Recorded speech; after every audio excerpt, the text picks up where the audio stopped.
A 16-year-old Singaporean male has been detained under the Internal Security Act for planning to attack two mosques in Singapore and kill worshippers. The Internal Security Department said he'd chosen Ashrafah Mosque in Sembawang and Yusof Ishak Mosque in Woodlands as his targets because they were near his home.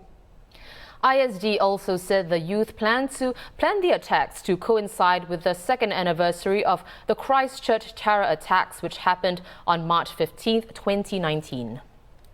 The youth is a Protestant Christian of Indian ethnicity. He was detained in December last year and is the youngest person dealt with under the ISA for terrorism-related activities to date. He is also the first detainee to be inspired by far-right extremist ideology.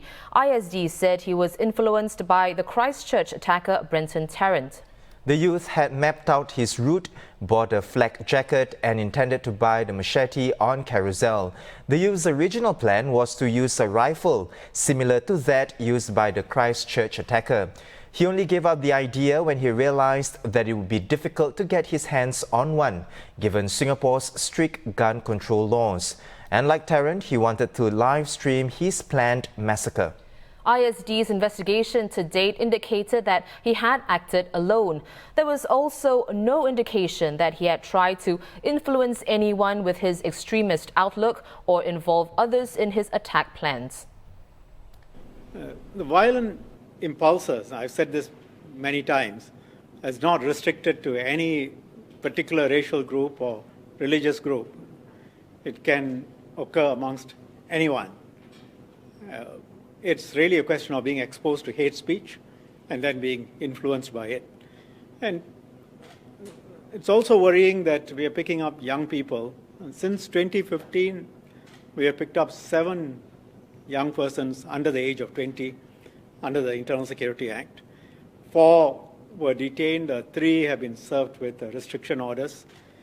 They access the internet, they get self-radicalized.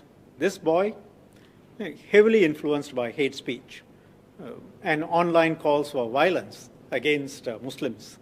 It was quite chilling. He told them, ISD, that he saw only 2 outcomes for his plans.